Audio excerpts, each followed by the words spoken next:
singing our truths from dawn until dark.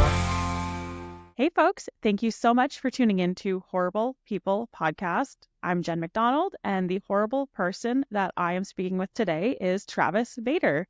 Travis, if you wouldn't mind just giving us a quick 30-second rundown of who you are and what you do. Jan, I absolutely love the name, the Horrible People Podcast, and thank you so much for having me on as a guest. I'm honored. Thank you. A little bit about me. I own a company called Silvercore Outdoors. I'm the host of a podcast called the Silvercore Podcast. And I started a gun club, which is now an outdoors club with members worldwide that I'm really proud of. Father, husband, ADHD, tons of hobbies, more hobbies than I'll ever be able to really master any of them, but like to have fun and enjoy conversations like this. I love it. Okay, that's awesome. Yeah, and I'm kind of all over the place also. As you're talking, my brain's going 50 different ways as to all the things I want to ask you and can ask you. So, Okay, this will either be a crazy podcast where everything's all over the place, or it's going to be super entertaining. I love it. I'm excited. Awesome. Don't hold back. Good. Okay, yeah, you either. Before we hit record, we were talking about, just podcasting in general. So one thing I did want to ask you is what really drove you to start Silvercore Podcast? I mean, it's something that I listen to. I've listened to tons of episodes. You have amazing people on, and it's always so educational but easy to listen to. So what was kind of the driving? In a way, it's probably the same story as yourself. Now, I've been in this industry, in the firearms industry, in the outdoors industry for a long time. I started around 1994 when I was still in high school, and firearm safety course came out, and I started providing instruction for the general public, and everybody hated the firearm safety course instructors because they were the front-facing hand of the federal government with this new safety training, and it was a good trial by fire learning experience, and incorporated the company in 2003. And I found that life is what you make of it. And, you can look at the dark side, you can look at the light side. The glass could be half full, it could be half empty, but I just couldn't keep shaking the negativity that I kept encountering in the firearms industry, and particularly from others in the industry. And I thought, I can't change them, but I can change me. I can change my perception. I can change my outlook. I can change my job. I could do something completely different. But I think it doesn't really matter what industry you're in. You're always going to find haters. You're always going to find those who want to have the biggest building by tearing down other people's building.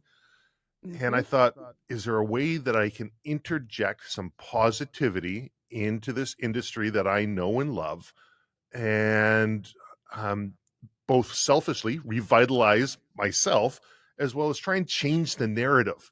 And so I have a feeling that you and I probably have a fair bit in common when it comes to why we started our podcast. Yeah, definitely. I mean, and that's it. It sounds so cheesy to say, I just want everyone to get along and, be happy together. But I mean, it's kind of true. I see so much negativity within our own industry, within our own people, towards our own people, so much competition. And yeah, competition's amazing, but it doesn't need to be negative. You don't need to be tearing somebody else down to build yourself up. So yeah, that's exactly kind of why I started this. And then I started thinking of all of the other benefits. I mean, it gets me meeting new people and able to teach myself almost how to interact with people a little bit better, be a little bit more engaging, and yeah, just grow our community and show that you can support everybody while still succeeding. Well, the Silvercore podcast has really evolved over the years. It started off, we're talking about the hunting, fishing, outdoor community and the people and businesses that comprise it. And it's really, there's a lot of mental health aspect. There's a lot of mindfulness and wellness and outdoor industry, and a lot of really hard charging men and women who have done extraordinary things. And what I like to do is I like to convey their passion to the audience. I like to bring value to the audience in every episode and value to the guests in every single episode.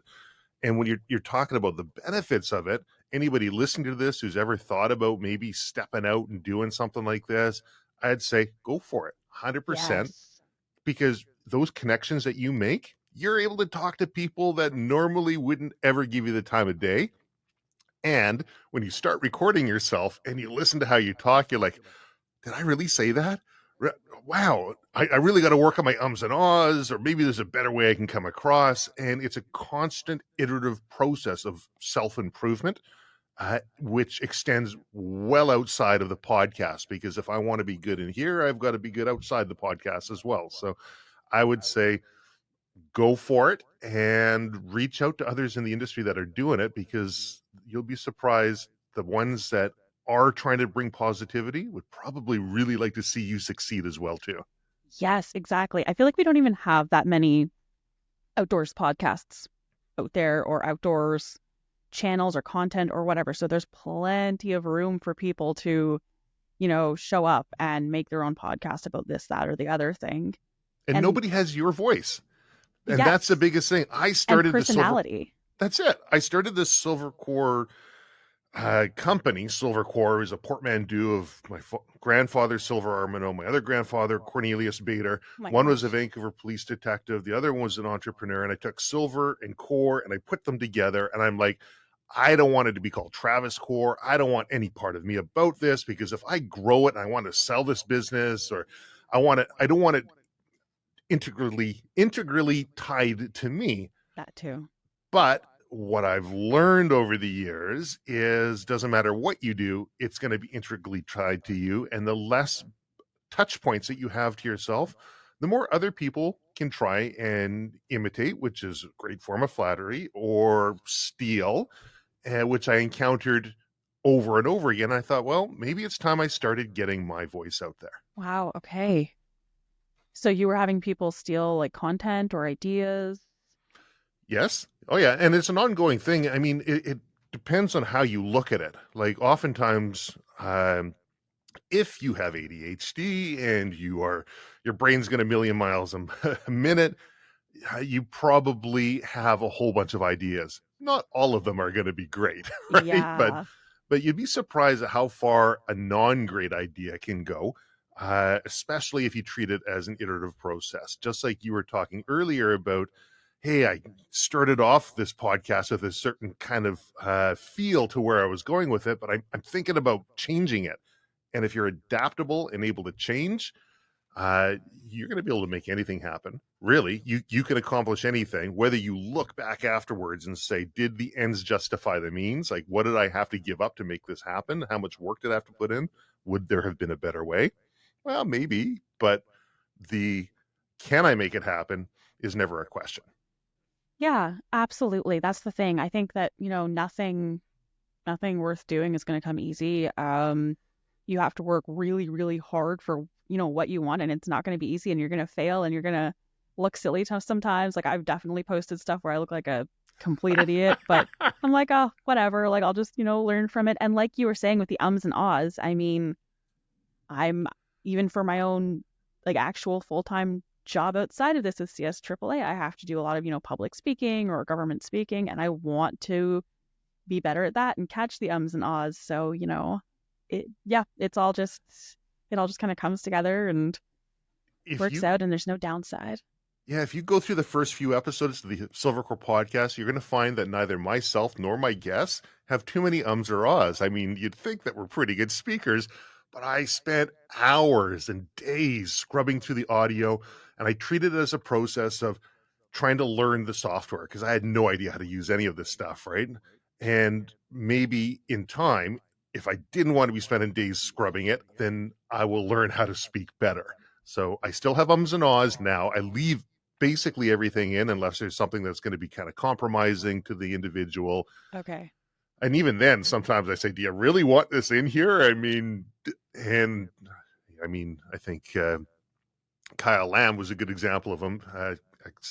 Delta Force Battle of Mogadishu individual. I'm like, do you really want this thing in here? I can take it out. It's like, leave it in. It's funny, right? Just doesn't care. And that's great. No. I mean, I like that. Yeah. But yeah, that too. The ums and ahs just give you more work, but that's kind of how I learn. I'm always like, I learn from my mistakes, or I learn from like, oh shoot, I've got to, not talk like this and with all the ums and ahs and breaks, or else I'll be spending hours editing. And yeah, it's like that with every aspect of my life. I just learn from my mistakes. Not being afraid to make those mistakes is a very important piece of the puzzle. And, in our industry, I think that is an area that kind of stagnates some growth. People can naturally be inclined towards being risk adverse, not wanting to put their neck out there. And there is this perception, both real and perceived, of risk associated with the firearms community. And the consequence for failure or missteps can be pretty big. Like if you're running a federally licensed firearms business and you say the wrong thing and you've got the regulators breathing down your throat, or what tends to happen more often, you have the rest of the industry that you're trying to support and grow breathing down your throat and saying, how could you say that? Or how could you do that? Yes, I for know you know what sure. I'm talking about. Absolutely. So Been there, done that. right, but the more that a person can learn how to make those mistakes, whether they're a mistake or not, um, Yes. and recover from them, the faster we're going to be able to progress as an industry. And if we have a group like what you're involved with, if the firearms community as a group will support each other, then those mistakes won't be as catastrophic as they could be if everybody is in it for themselves and everybody's just kind of a lone wolf out there, lone voice in the wild, which can often be the case. Definitely. Yeah. And like you were saying, even if it's not necessarily a mistake itself, it's the way it's perceived, the way Mm. it's broadcasted. Like you learn to shoot, like next time something like this occurs, you get ahead of it, or you manage it differently, or you portray it differently. Yeah, there's always something to learn about with your failures or repercussions. And sometimes it's an education process for the client base or for the audience. Sometimes it's like, no, I'm this is me, I'm unapologetic about this, and here is why it's me. And you start weeding out, and you're not trying to cater to everybody. You're trying to forge a path that's going to be positive and educate people along the way as to how and why you're doing it. And if you do actually make a misstep, being able to step up and say, "Yep, I stepped in it. Sorry. Let's get on with the next point. Thanks for your patience in my learning experience here." Definitely. And I find that builds so much trust because Mm, whenever I come across somebody that's able to say, like, these are the mistakes I've made and own up to their mistakes, it's so much easier to trust them in the future, for sure. totally. Absolutely. So you don't just do Silvercore podcast, obviously. You've got Silvercore Outdoors, you do the training side of things. I believe wilderness protection training as well, all that kind of stuff. So did you say that that started back early 2000s? Yeah. So 2003 is when I incorporated the company. So now we're in the official incorporated version of the company. We're going on 21 years. Oh my God, Uh, amazing. yeah, 94 is when I started doing the training, and I do it on weekends, shut down in the summertime because it's summertime, right? Yeah, Want to for be out sure. doing summer things, surfing and fishing and hiking, and I just I saw that there was a niche there. The firearms program used to be they call themselves a firearms center, then they call themselves a firearms program.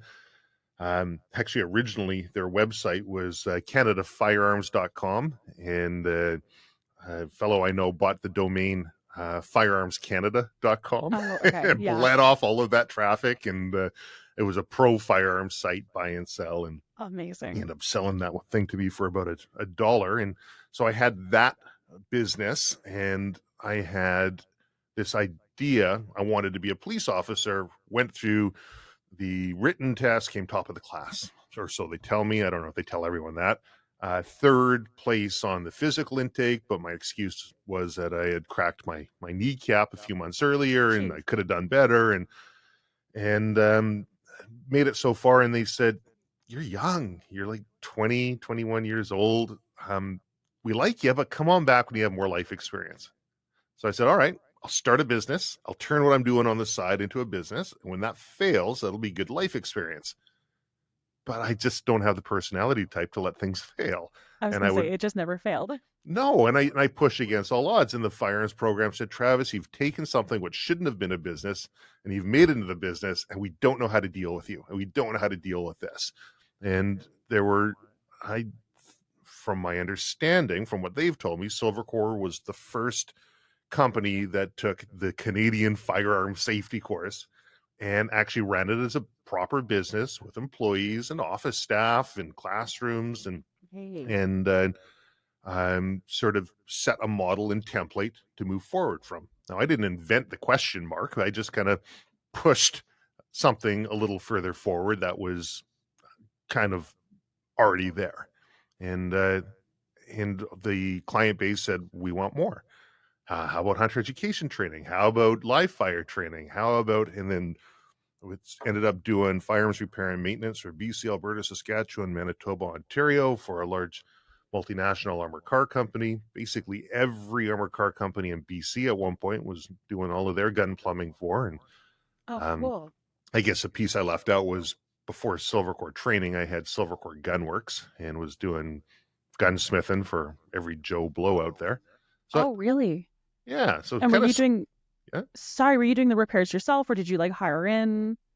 So I'd do it myself. So Oh, I cool. started learning how to weld and use machinery and woodworking and chemicals. Something I was always interested in, and making my own bluing salts and parkerizing chemicals. And so it was a labor of love. But when you're young and it's putting a little bit of money on the table, and I kept pushing it forward. But the training side was something that was a bit more scalable than me working on guns for the general public. And then I expanded that into extended work for law enforcement, which is great because they all ran the same platform, and then work for the armored car companies. So it's just been a school of hard knocks growing kind of iterative process. Yeah, absolutely. Now, as far as the policing goes, is that something you always wanted to do until you kind of realized you didn't? Like until way later on in life? Well, yeah. I mean, I remember 5 years old. That was my goal. I wanted to be a cop. Oh, My dad okay, so was a that cop. early. Yeah, he was head of the Vancouver's ERT on their first emergency response team they had. My grandfather, who I never met, was a cop, and so I figured, well, that's it. You get older, you become a cop, right? That's what It's in one the does. family. Yeah, Absolutely. Okay. Wow. And so did you grow up like hunting or anything like that? I grew up with so we had a commercial fly fishing lodge, which sounds really fancy, but Yeah. the reality of it was that there is a group of friends. It was two, three, four. I think it was five, and then it went down to four who'd purchased a property out past Kamloops in the remote area, and at one point was a commercial lodge. And one of the owners is a lawyer, and he was very fastidious, and every year he'd keep that commercial license going. So fishing, yes, in a place where you had to hike in or fly in by helicopter because the planes speculation whether they could take off again after landing, given the altitude and size of the lake. But hunting, no. And it's something I always wanted to do. I recognize that connection with nature that's found by learning about the animals and the flora and the fauna. And that was something that I got into later in life. Okay. So how old were you when you actually got into hunting? Like, was it high school years or was it? Well, I mean, in my 20s, I would be the time when I got into it. When I guess I would hike around in the Okay. bush with a rifle, and I mean, I would hunt grouse and squirrels, and I'd eat them, but I had no idea about licensing and seasons and all this other stuff that Yeah, that went along with it. I didn't have that as something that I grew up with. I knew I really wanted to, and I thought that I was doing things right. And um, now that I'm older, I realize that I wasn't, but I can help other people now do it the right way. definitely. And I feel like that happens with a lot of people. Like, I'm in a very rural community, so a lot of them grow up on the farm, like shooting muskrats and stuff, and they Mm. don't know anything about licensing or laws or restrictions or whatever. They don't care. They shoot it and go. But yeah, I mean, I started in my 20s as well, so it's kind of neat to hear that you did also. I mean, I just kind of something I've always been interested in trying out. I just loved being outside, loved being outdoors, and then kind of threw myself into it by taking the course, figuring out where I could go hunt and What made you want that? to start hunting. Mm, I think initially it was the self-sufficiency aspect. Like I mm, loved animals, loved being outside, and I did grow through. I mean, I used to be anti-hunting. mm, When I was way, way younger, like a kid, no idea what I was talking about. Just killing animals is bad. mm. But I, of course, like did some research, started to learn more about it and realized, no, this is conservation. This is actually really good for the species. Hunters actually care about the animals they're hunting. They're not just shoot and go. And the fact that you can obtain your own meat and, butcher it yourself, process it yourself, cook it yourself, all stuff I was super interested in. So yeah, I was like, okay, I'll So try hunting. I think that's a conversation that's had then. I think that's how other people, if you're looking at growing it, is you look at those motivating factors. If that self-sufficiency was big with you, I bet you there's a lot of other people that self-sufficiency would really resonate with, especially like after COVID. That's what I Uh, was going to say. Since COVID, I mean, even looking at trends online, it seems like hunting, gardening, foraging, all of that preserving has skyrocketed. People want to know how to take care of themselves. and self-sufficiency, right? How to take care of themselves. That's Definitely. So that's why I changed it from Silvercore training to Silvercore Outdoors, because it resonated closer with uh, what I enjoy. Like I like rock climbing, I like surfing, I like scuba diving, I just like being out in nature, and quite often that means being away from people. If Yeah. I'm out in the water, I'm there's um, a tranquility to it. If you're out in the mountains, if the weather's changing, other people aren't going to want to be out there, but I'm comfortable and I'm happy, right? I I was going to don't, ask, like, how is yeah. that for you? The fact that there's no people, because some people need to have everyone around. They need to party hunt. They need to group hunt like waterfowl and stuff, or always just be around people. Like, are you best when you're kind of out alone? Yeah, yes. So one thing I recognize about myself probably when I was 20, I it's been a part of myself, but I only recognized it at 20, was I have a difficult time being in large groups, large areas, large cities. There's a dehumanizing process that happens when you're overwhelmed with people around you, and they do studies about this. They talk about road rage, and there's actual bracketed number range where under this number road rage is not really around, and over this number, I mean, you see it a lot Huh. because it no longer becomes Jen McDonald driving down the road, and surely she didn't mean to cut me off. She's probably just paying attention to something else at the moment, Looking right? at a deer in the field. Yeah. To why did she just do that? Why did she cut me off? And I know I can feel that myself, and I'm sure other people feel that. And that large group um, mentality is something I've always had a hard time with. Now, completely isolated on my own forever, I can do that, and I can do it for a while, but it's not where I thrive as well. I do like to have my wife, my kids, close friends, and then be able to go out on my own and come back, go out on my own, come back. And having those sort of experiences allows me time to connect with nature and decompress, because I get a lot of value out of being out there, and then come on back and have that social network. So I'm not the complete lone wolf. Total. No, I feel like I'm the same way. Yeah, like I do definitely enjoy going out foraging or hunting, or even if I'm just hiking around alone. But of course, then I'll come back and I've got the people that I work with. I've got like my husband, all of that. So yeah, you do at least get that social interaction, but being Mm, alone outside is very energizing and yeah, definitely a little bit easier to connect with nature when you are out there alone. yeah, and very very contemplative. You're able to kind of get your life in order too. I remember I recognized the power of that in my teenage years. Like everything's overwhelming. You're going through your routine. We got school, you got work, you got the cycle, and it repeats every day, every week, every month. And then you get out into the vast remote, and you feel this huge decompression. You feel great, but then you reach a point where you start having all these ideas. Oh, I should do this. Why am I doing this job when I really enjoy that? And so I would sit down and I'd write these different things out. And it was only in those times, I think an alcoholic would call it a moment of clarity, right? Yeah. Only in those moments of clarity that I'm able to really make decisions that positively affect my life and the life of those around me. And so I would seek it out. And I found that instead of being out for 2-3 weeks to kind of get to that point, I could start getting there within a couple of days. Yeah. And I kind of feel like I totally know what you're talking about because I get my best ideas, or I'll even have my iPad out when I'm hunting, because then I'm thinking, oh, I can like do this article for work, or I can, Mm. do this little project. So going back to what you had originally said when we first hit record, the ADHD, do you find that that helps your ADHD being able to go outside in nature and clear your mind like that? Yeah, to the point where I question if I have ADHD. Yeah.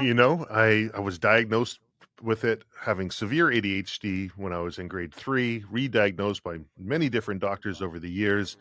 I was put Okay. on the highest dosage of Ritalin. I was told, anyways. I was on an experimental run in the province of BC. They said that they were seeing how much a kid could take and what the effects were. So from grade 3 to grade 7, I could only they could only prescribe up to a certain amount per pill size before it was considered a narcotic. And so I'd have to take about 8 of these things in the morning and another 5, 6 in the afternoon. And That is so much. oh, it was max dose and then just tons of them, popping these things back. And I hated it, absolutely hated it. And like I'd go outside and I'm like, how can people open their eyes? It's so bred out, not even realizing that my eyes must be just dilated completely. Really? Oh, So yeah. you felt completely different, I imagine? I felt I had headaches, that my appetite was totally affected. Um, I've never been in tune with myself to really have that causation correlation kind of because of this, I'm feeling that. Yeah. But the things I do recall were headaches, appetite, and light sensitivity. I do recall that. Wow. Okay. So it didn't necessarily help with your focus or anything. Teachers would come back and they'd say yes or no, and there'd be certain days Yeah. when I decide just not to take the stuff, and they're like, "Oh, you could sure tell he took the Ritalin today because he's doing good." I'm like, "I didn't take any, gotcha, right?" And Idiot. Yeah, exactly. And I have a hard time with, like, I am not even close to being a doctor, but I have a hard time with, like, seeing younger kids put on medication for stuff like that, because I'm like, do they need medication, or are they just being a kid? Like, are they just exploring? Are they just active? Like, I was an active kid. I maybe yeah, like, okay, I say that. But yeah, like, I don't know, like you say, is it ADHD, or do we just need to explore the world? my non-doctor approach would be no. If the inside does not match your outside, don't medicate the inside to try and match the outside. Change your outside to match the kid's inside. Talking to doctors, they have intelligent reasons and arguments as to why in certain cases it could be. And I mean, there's always going to be exceptions, and there's not everything's going to be as simple as like ADHD. Maybe there's some much deeper things going on, but the way we interact with our outside environment has a massive impact on our inside. I don't think we should be medicating people to try and get that to match for them. I get the concept of, oh, now they'll know what it's supposed to feel like, and then we can wean it off, which is always what we were told. Okay. But uh, from grade 3 to grade 7, I'm getting higher and higher dosages going through. I didn't see any wean off process until I finally said, I'm going to high school. I'm cutting it. I'm taking myself off cold turkey, despite everyone's protests. Can't make me take them. Good. Yeah, I mean, it's your body. Just like we. Yeah. That's right. My body, my choice. Yeah, that's exactly it. Totally agree. Oh, okay. Wow. So do you find that, I don't know if you mind me asking about your ADHD. I don't care. Do you find it impacts you like work-wise, career-wise, anything like that? Because Yeah. I know it can be a huge struggle for sure. Benefit and struggle. Okay. It depends on how you look at it. So if I look at the benefit sides, like my legs are going like crazy underneath the table here. Like I've got the cord in my hand, and I sit here and I count as we're talking. I'm counting the different coils that we have in here. So I have things that, just so the outside perspective, it's like the duck. The feet are going like crazy with the duck up top. Looks like it's Not calm, cool, and moving. collected. But I can hear the air conditioning going on despite this. I can hear the class that's going on upstairs. I'm thinking about different pieces that are going through. So the benefit is that I have a lot of ideas. And at times I will have a lot of energy to affect these ideas. And comorbidity with ADHD is oftentimes ODD, or oppositional defiance disorder, which can be well suited for an entrepreneur to be pig-headed and stubborn to push things forward. But also a comorbidity with ADHD is RSD, or rejection sensitivity dysmorphia, I think is what it is, where you can be hypersensitive to rejection. And I see you nodding. Is this Yeah. something? I'm like, oh my gosh, yeah, like just the thought of failing, I'm just like, oh my God, that's the end of the world. Yeah, for me, failing has never been the one that gets me, but it's in social interactions where I find one-on-one I'm fantastic. In groups, I'm more of an introvert. So Yeah. it's uh, there are pros and cons, but we're all made differently, and we all got our strengths and weaknesses. I think that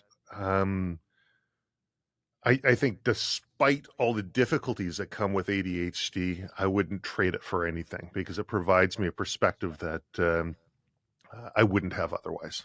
Yeah, and when you put it that way, it is true. I mean, I feel like anybody that I know with ADHD is very driven, like they're doing a lot of things in their life. They're not just sort of not like there's anything wrong whatsoever with, 9 to 5, come home and shut it off, but that's not Oh, what they do. They're always, pushing after doing different projects, different hobbies, different and that takes its side toll. hustles. Yes. It'll take its toll. It can be physically and mentally exhausting, emotionally draining and exhausting, but coming up with management processes to deal with that, which is applicable to entrepreneurs, it's applicable to people with ADHD, it's applicable to just people in everyday life who are pushing a little bit harder to try and achieve something. And that's something that the Silvercore podcast deals with on a regular basis. It's why we have special forces individuals, SAS, SBS, Navy SEALs, Delta Force, Green Berets, all these different people from hard charging backgrounds, entrepreneurs, people that are putting themselves out there, authors, actors, actresses, and I'm hoping to just kind of distill some of that, both from my knowledge as well as for the audience. Yeah, and I think it really does because whenever I listen to interviews like that, I learned so much and it's inspiring in a way. And you kind of learn, like, well, this is how they operate or this is how they think because we're constantly like evolving and learning and being more self-aware. So, Mm. yeah, I definitely think that those just simple, it's not necessarily like it's hunting or fishing or gun related, but it's still kind of in the same realm and it's still very helpful for anybody listening that kind of wants to take their own path. It is. And the common thread always is, it's not like this person's superhuman. Like, yes, there's going to be limitations to individuals based on whatever their genetic makeup is, right? Not everyone's going to be able to run a miracle mile, right? Not everyone's Roger Bannister. Not everyone's going to be able to be the sharpest knife in the drawer. But They're still successful. yes, but they're able to create daily habits. they're able to create little things that they can change on a daily basis that in time will make a big thing. And that was something that I found that separated me from my peer group when I was younger. Everyone would get around and they would talk about grand ideas. Oh, wouldn't it be great if, right? Oh, I got this great business idea, whatever it might be. And I'd pull out my notepad and I'd write it down. Or when I got a little bit older, I'd pull out my Palm Pilot, that really dates me, and I'd Yeah. write it down in there. And then I'd ask them, I'd say, hey, that's a great idea, right? Are you going to do anything with it? Nah. Do you mind if I try something with it? Yeah, go ahead. And it's just that next little steps, write it down, and then start to take action the next day. Even if you have no idea how to take that action, like when I started my business, I need to have a Royal Bank business account because that means I'm a business, right? Yeah, You don't. exactly. No. Yeah. But it is, like you said, yeah, just write it down and then just start somewhere. Even if you don't really know where to start, just make some sort of step. You can always go back and backtrack and fill in the blanks or whatever. Absolutely. So your wife, Tiffany, Yes. she is always out foraging and cooking and hunting. Is she very active in Silvercore, obviously? Yeah, she's amazing. Yeah. Oh, So I know. she, I've had her on here. I follow yeah. all of her stuff. She's fantastic. Yeah, she's a cool gal. I wasn't sure if she kind of did her own thing or if, you two were partnered on Silvercore. Yeah, originally she did her own thing and she went to university and she was the smart one who I figured she's going to always be the big breadwinner. And I'm happy just doing my thing on the side. I wanted to open up an outdoor adventure tourism company, have a commercial whitewater raft, and I would do different adventures across the province and That's amazing. just trying to figure things out. She was a stable one who knew how the game was played, and I was the one that's just ricochet rabbit going off the walls. And she decided she didn't like the career path that she was on, but she really, really liked cooking. And her family was encouraging her to stay on the career path because of the money involved. And I said, if your heart's not there, what's it worth to you, right? Go cook. And she Yeah. started cooking at, I think, Earl's, and then she was at West, between Rob Feeney's Lemire and Hawksworth's West, depending on what magazine you looked in. One was rated top in Vancouver or the other. So she was staging Wow. under him, and then worked for Fairmont. And yeah, she just realized she really loves cooking. She really loves gardening. She really loved learning where her food came from. And then with that was, well, why don't we just go out and hunt and get our food? And so Yeah. over time, after having a couple kids, it just made sense, as opposed to working in a restaurant, to push her passion forward in areas within the company. So Oh, that's amazing. yeah, so it's worked out really well, and it takes not everybody can work with their spouse, but I'm so glad that we can. Yeah, and I think, excuse me, oh my God. And I think the contrast is really nice because, like, that's how it is kind of with my husband and I. I'm very, like, all over the place. I've got these ideas. I've got this sort of drive to execute the ideas and all of that. And he's very, books and money and Yeah. paper oriented. Like, this is how it's supposed to be. And I'm just all over the place doing my own thing. Yeah. So, yeah, the contrast does help form one person to. Yeah, I push her in ways that are positive and beneficial, and she pushes me in ways the same way. So it's That's it. Yeah. Exactly. Definitely. Amazing. Do you guys have any like hunts or anything planned together for the near Yeah, we future? got a cool hunt. Couple of friends and past podcast guests on the Silvercore podcast. We've got a group moose hunt coming up, and one of them, my wife is still feeling pretty bad about because her name bumped one of them out. Oh no. Well, I'm happy for her. Yeah. So we've got that one. We've got one with my son. We've got have a couple of invites. One in on the Big Island, one in Texas, and I don't know, one might be happening in Sweden. So we'll see what Oh, happens here. cool. What's Yeah. the Texas hunt? So that would be for hog hunting. That Of course. was, Okay. That's what I yeah, kind of assumed. yeah. And that's the proprietor of Man Bar, Meat and Nut Bar. And he came on the podcast. Really interesting guy. And he's like, you got Very to come cool. down. Same as Combat Flip Flops. That's, Oh, yes. I yeah. heard that one actually just the other day. Griff, he's like, well, Yeah. I'm setting my buddy up. He's going to be a guide. Let's do some hunting over here on the Big Island.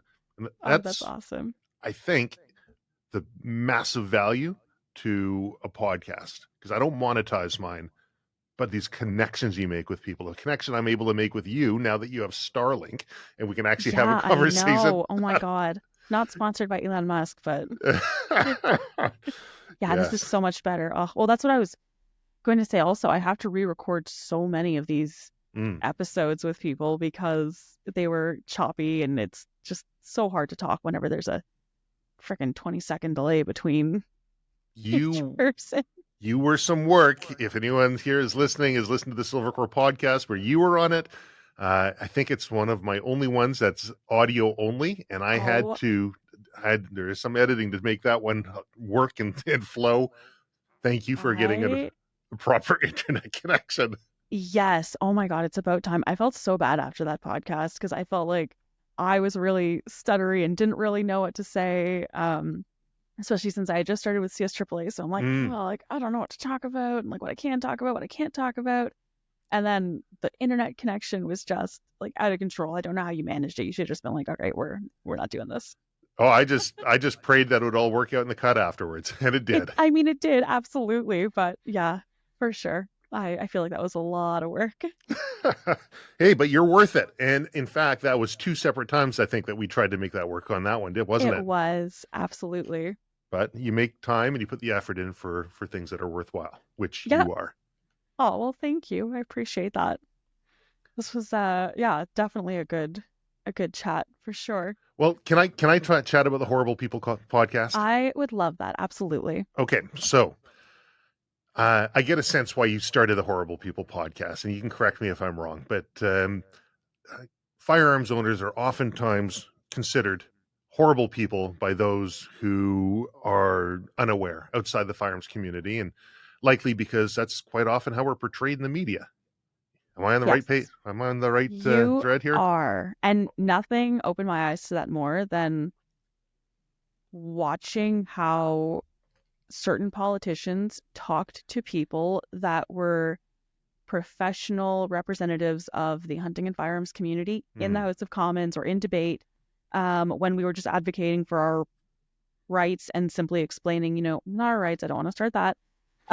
But advocating for the firearms and sort of saying this is why the prohibitions wouldn't work. I feel like a lot of the people that were out there talking, a lot of the witnesses were looked down on and spoken to like they were, less than. So yeah, I'm like, damn, we're still human beings. Like we're not these savages going out and shooting animals and, being crazy yahoos with the guns. Right. And so the purpose behind the Horrible People podcast would be?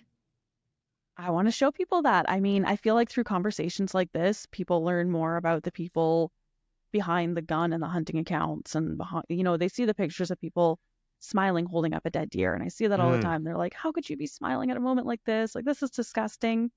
But they don't see who the person is behind that. Like, I find you are really good on your social media at showing more than just, the kill and the gun and all of that. But a lot of times people just see the hunt and they just see the gun and they just think that, yeah, with the media and the government and everything, I feel like we're just poorly portrayed and hopefully we can reverse that a little bit. So I honestly, when you came up with this and I saw what you're writing about, and from our chatting, my feeling is you're onto something possibly very big. But I think as it works forward, there'll be changes. Once the rubber hits the road, there's going to be some quick changes.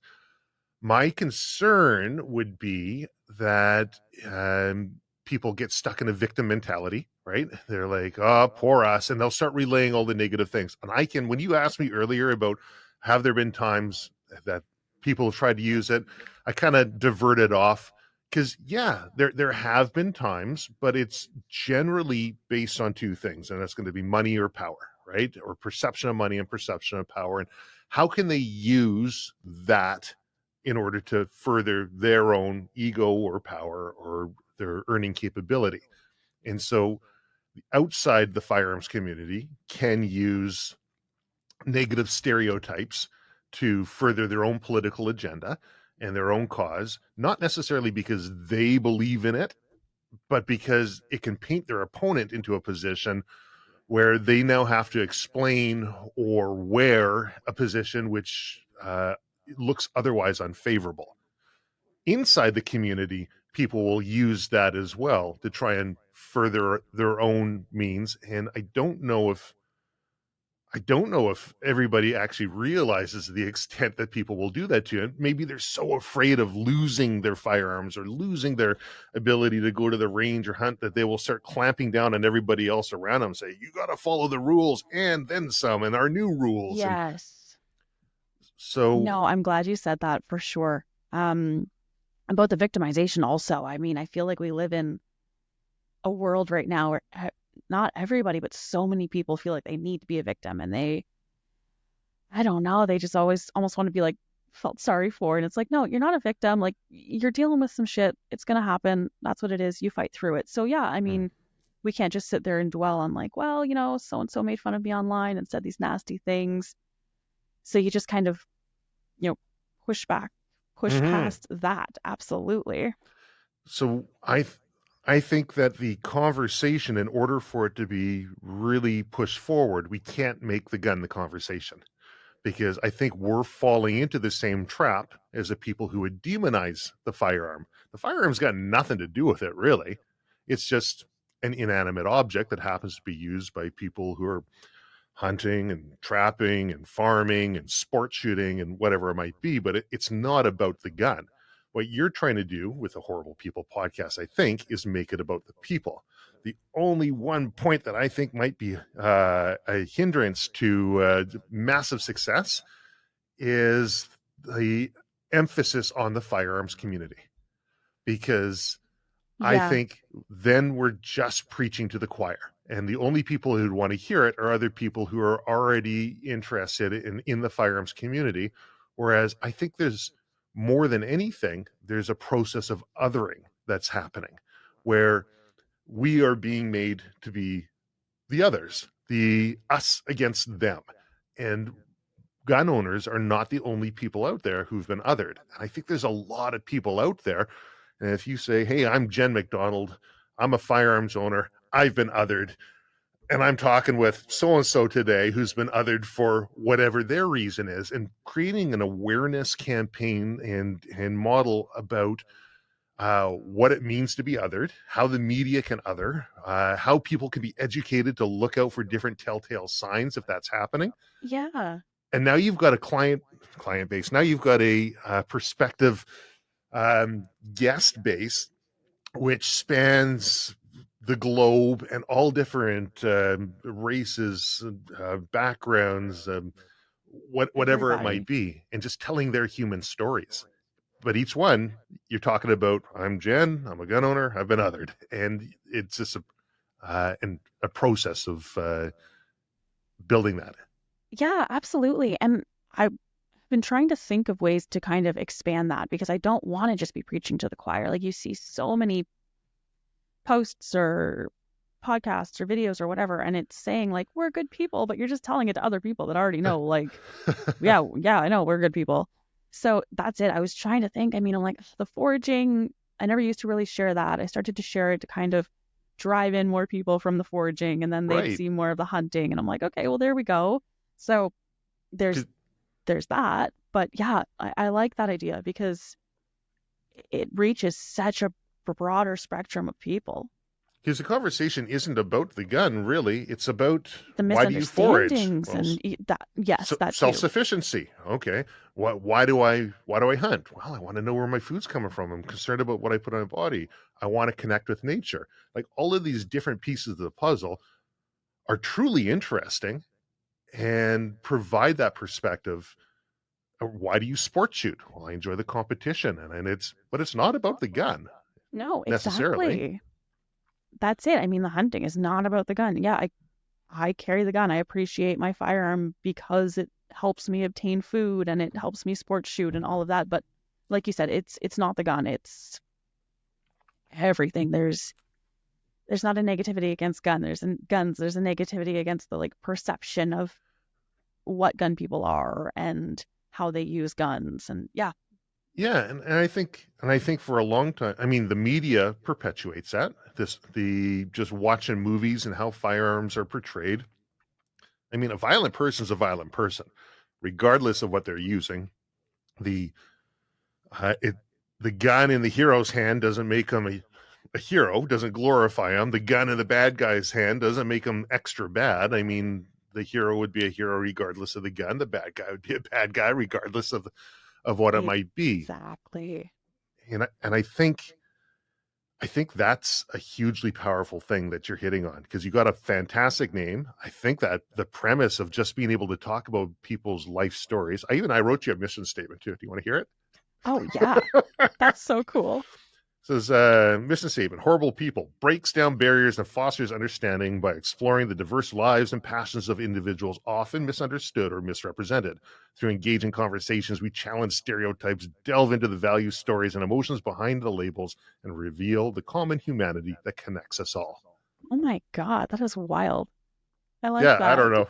That's No, and my little brain gears are going, and I'm kind of thinking about how many people are quote unquote othered nowadays, especially now. Like you see so much division nowadays. mhm. So there are so many different categories of people that are misunderstood and misrepresented for so many reasons that I don't even know. So that's where these interviews would come in very handy.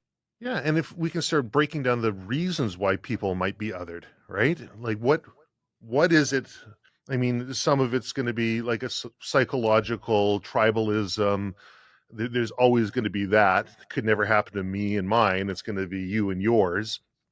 But um, looking at that us against them mentality, that can be often fostered, and having ways to be able to point that out to people, so in their everyday life they can, if they're reading through a news article, they're like, oh, hold on a second, there's some key words here. Why are they using words like this to generalize a group?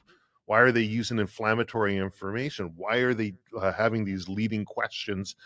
And um, exploring that route, I think, can have a net benefit to anybody listening to the podcast, of then sharing that with others, basically teaching Yeah, people how to think. that's honestly, yes, that's what I was kind of trying to think of right there, like teaching people how to think for themselves, because that is a skill that is being lost. I made a list of all these different things: the fear mongering and scapegoating, selective and biased reporting, simplistic or monolithic portrayals, dismissing group perspective, decontextualized and sensational imagery, manipulative framing, rhetoric, or invitation of overrunning, and historical echoes. So I put all those different things together, and I thought, hey, we'll talk about that. But I'm just going to provide all of those things to you afterwards. Oh no, And that's perfect. And those are all exactly like, not to make it about the guns, but what I work with every single day. Like that's exactly what we deal with. Absolutely. yeah, what are the challenges that you find in that? Do you find it difficult to overcome those stereotypes, or or are there ways that you found effective when talking with somebody who's got that negative mindset of dealing with you? Um, it's just sort of approaching it on a more personal level. Like I don't want to come off kind of just changing my tone almost. Like I don't want to come off as if I'm lecturing or preaching to the person. I want to make it one on one. I'm talking to you like you're a friend. This is how it is. Like these are the misconceptions that you might have. Like if we're talking about, let's say, I don't know, somebody that dislikes firearms or somebody that doesn't agree with the agreement that CSAAA made years ago. Which Not to point at anything in specific. yeah, exactly. Which has all totally died down. It's all great. Now people understand. There's of course going to be, some that don't agree, which is fantastic because Mm, we need people that, have dissenting opinions. mhm. But yeah, it's just sort of being like, listen, I'm going to sit you down and I'm going to say it straight as it is, be blunt about it, tell people the facts, and if they don't agree, then they don't agree, and if they do, then you did a really great job at explaining it, and they hopefully can think for themselves. But I feel like some people on a very, very rare occasion just aren't willing to have the conversation. They're not willing to listen. They're not willing to sway their opinions. And we see that more online because it's easier to hide behind, a screen name or a profile and say whatever you want to say to somebody. But when you have those face-to-face conversations, it makes a world of difference. Yes, I agree with that. And I think you mentioned a really important thing there about dissenting opinions, being able to respect each other, even if we have Yeah. completely differing opinions on this matter over here, doesn't mean I disrespect you as a human or as an individual.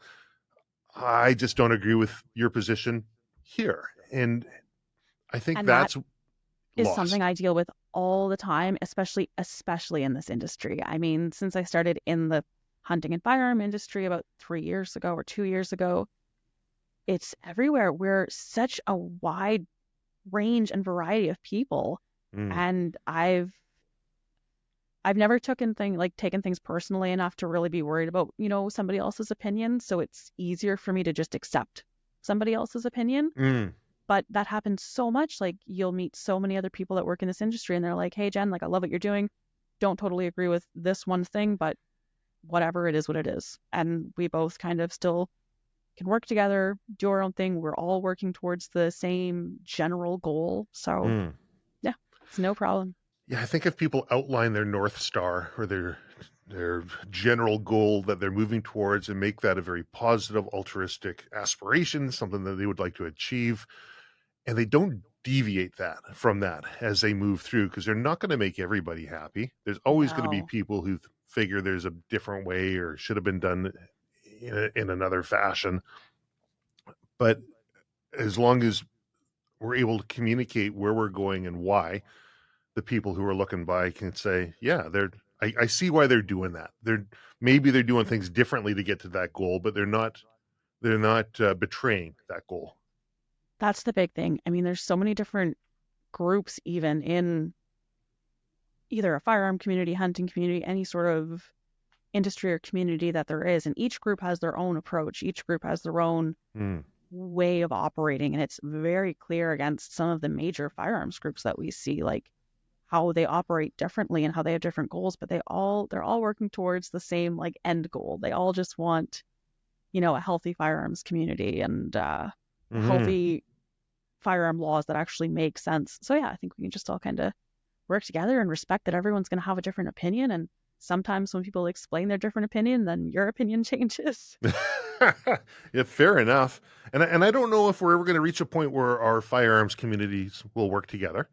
Um, I don't think it will, and it might not necessarily be a healthy thing for people to aspire towards. No, I think that it's, as long as we're not trying to tear down the other group, even if we disagree with their approach and where they're going, if we're able to put our blinders on and work towards our North Star that I see to be beneficial, and keep not trying to, um, not getting distracted by everything that's happening left and right, I think that might be the most beneficial way for the gun orgs to succeed. to proceed. Yeah. Totally agree. And I mean, we don't want everybody to be the same because we want the firearm community to grow. And like we've kind of said before, it's not about the gun. So you're going to have a huge, huge, huge range of people. And hopefully that range grows and grows as the firearms community grows that aren't necessarily parts of the firearm community. They're just citizens that own guns.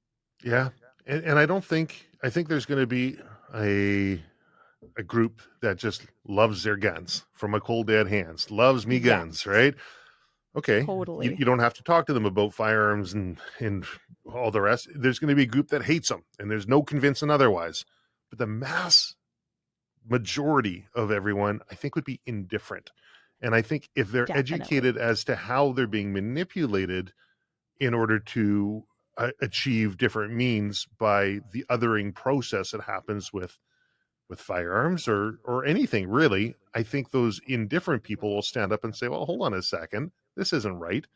This isn't what I voted for. This isn't what I'm looking for. How does that achieve the end goal, that North Star that we're trying to work towards?